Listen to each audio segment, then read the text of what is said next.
ኤርትራ ባለፈው በዝርዝር ብዙ ሰው አልገባውም ነበር መሰለኝ እዚህ በዝርዝር 3 ፔጅ 2 ፔጅ እንትኑን ተንተነን በአማርኛ ስናቀርበው የታለ ታዲያ ዋናው ወረቀት ብልጽግናዎች ራሳቸው ለጥፈውት ነበር አጌናዎች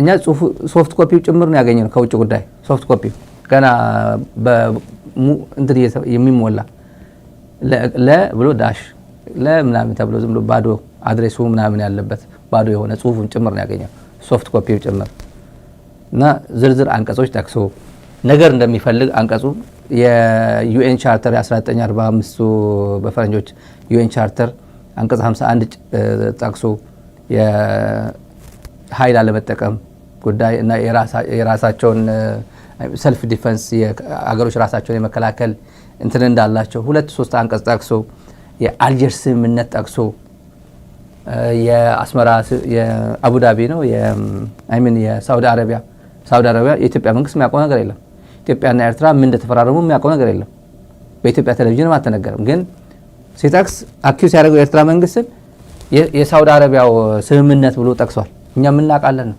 የኢትዮጵያ ህዝብ ምን ያውቃል ነው ፓርላማ ተነግሯል ወይ ደብዳቤው ለሚዲያ ወረቀቱ ይፋ ተደርጓል ወይ ምን እንደተስማማችሁ ይታወቃል ወይ የሚታወቅ ነገር የለም ስለዚህ እዚህ የመጣ ብታቅራራ ምንም የለም የሚታወቅ ነገር የለም በኢትዮጵያ በኩል ቢያንስ እና በተደጋጋሚ ሉዓላዊ ሀገር የኤርትራ ሶቨርኒቲ ኤንድ ቴሪቶሪ ኢንቴግሪቲ ቫዮሌት ያደረገ በኢትዮጵያ ቴሌቪዥን በኢትዮጵያ ጀነራሎችም በአምሳ አለቃውም ባሻውም በደርግ ምርኮኛም በሙሉ ይገባኛል አሰብኩኛ ቅርብነን አፋችን ስር ሆኖ አፍጫችን ስር ሆና እኛ ሌላ እንዴት ታፍነን ሞታለን እኛ ሳፎኬት እንዳንሆን ኢኮኖሚያችን እያደገ ነውና ሄደን እንበላታለን ወይ በህጋዊ ወይ በኃይላችን አሰብማ የኛ ነው የሚል ተደጋጋሚ ትንኮሳ በሚዲያም በጠቅላይ ሚኒስትሩም እየተነገረ በኤርትራ በኩል ዝም ብለው ነበር ዝም አሁን ነገሩ መሬት እያያዘ የጦርነት ዝግጅቱ መሬት ላይ በደንብ አድርጎ እየሄደ እንደሆነ ሲገነዘብ የኢትዮጵያ መንግስትም ቀድሞ ዲፕሎማቲክ ስራ ብሎ ምንድን ያለው ልወረር ነው ያለው ተወረር ያለው ባድመ ያዘብኝ ነው ያለው ይሄ እኮ መንግስት አይደለም የምሬን እኮ ያቺ ወፍ ዘራሽ አልኳች ከአጌና ጋር ታየን ስትወርፈው የነበረችው እንደነሱ የመሰለ ከፊት ለፊት ያመጣ በፍጹም የሰው ውዳቂ ሁላ ተሰብስቦ ባድመ ተወረርኩኝ ይላል አሁን የት ነበርክ አልጀርስ ስምምነት ከሆነ ይውሰደው አልተባለም አላልክም 15 ኪሎ ሜትር ኢትዮጵያ ምድር ላይ ኬላ ሰርቷል የት ነበርክ ቀይሶች መተው ሉዓላዊ ሀገር ሉዓላዊነት ለምን አትጠብቅም ስትባል ምንድን ያልካቸው ያኛውን ቄስ ትልቅ አባት እሳቸው የሀገር ጠቅላይ ሚኒስትሩ መስለው እስኪታዩ ድረስ አሁን ነገር ሲፈልግ ነው ይሄው እኔ ልወረር ነውና ቀድሜ የነገርኳችሁ ነው አሁን የሆነ ነገር አክሽን ከወሰድኩኝ ሰልፍ ዲፌንስ ነው ራሴን ነው እየተከላከልኩኝ ያለሁት በዩናይትድ ኔሽንስ 1945 ዩኤን ቻርተር አንቀጽ 51 አካባቢ ያለው በሱ መሰረት ነው እየተከላከልኩኝ ያለው ለማለት ነው የፈለገው ኤርትራ መልስ ሰጥታለች በዚህ ጉዳይ ምን እንዳለች እንስማው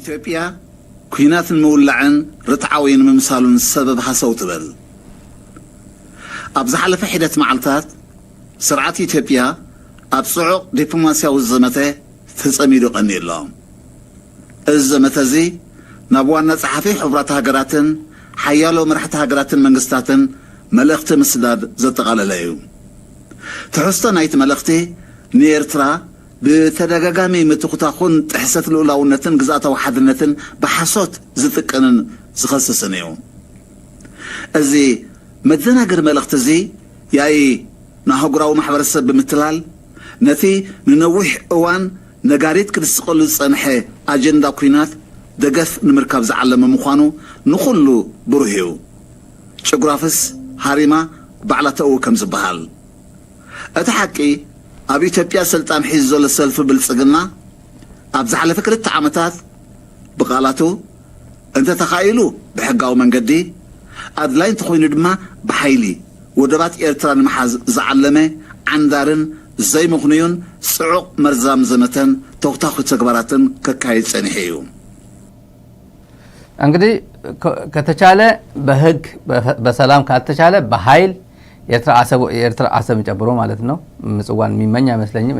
የኤርትራ ወደቦችን እወስዳለሁ እያለ ሲያከናውነው የነበረ ያለፉት 2 ዓመታት የሚዲያ ጋጋታ ነው። አጠቃላይ ፕሮፓጋንዳውን ከጠቅላይ ሚኒስትሩ ጀምሮ ያው ሲስተጋባ የነበረው ወዲያው ነው የጀመረው። በነገራችን ላይ ፕሪቶሪያ ከተፈራረመ በኋላ ከዚህ በኋላ ከ4 ኪሎ የሚነቀንቀኝ የለም እሱዬ እንኳን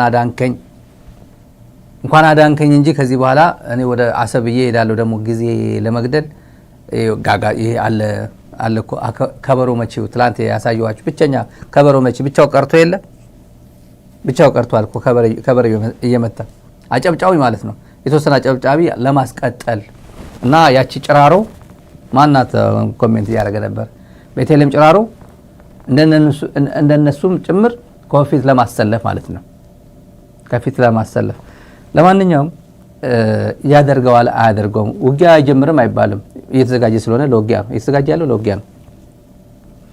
ግን ከውጊያ ውጭ ምን አማራጭ አለው ኢትዮጵያ መንግስት አሁን ስልጣን ላይ ለመቆየት? ዝም ካለ መቆየት ይችላል አይችልም እኮ ውጊያ ውስጥ መግባት አለበት። ዳስፐሬት ሆኖ በፍራስትሬሽን ሄዶ ዘው ብሎ ለመግባት ነው የሚፈልገው።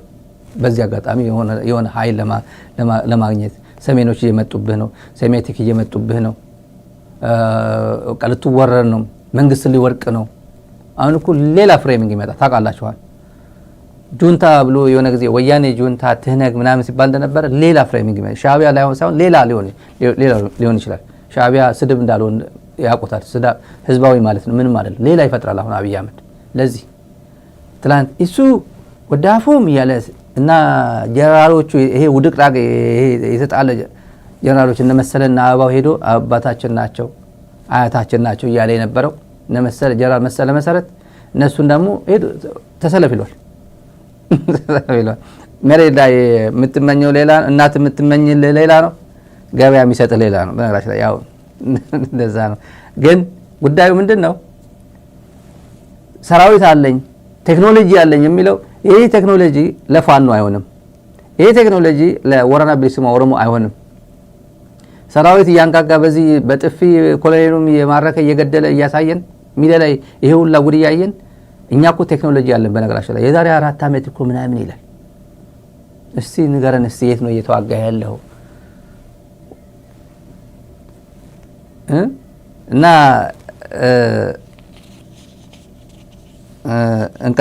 እንቀጥላለን አንዳንድ ጉዳዮች ላይ እንቀጥላለን። ተመልካች እንቀጥላለን።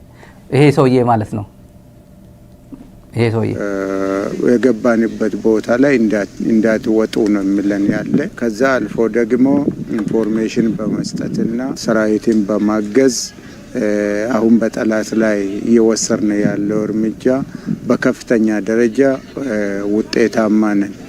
ምክንያቱም በህዝብ የተመረጠው መንግስት ያው በምርጫ ነው መንግስትን መቀየር የምትችለው እንጂ በኃይል የሚሆን ነገር የለም። ውጊያውም በተቻለ መጠን በሩቅ የማስቀረት ነው።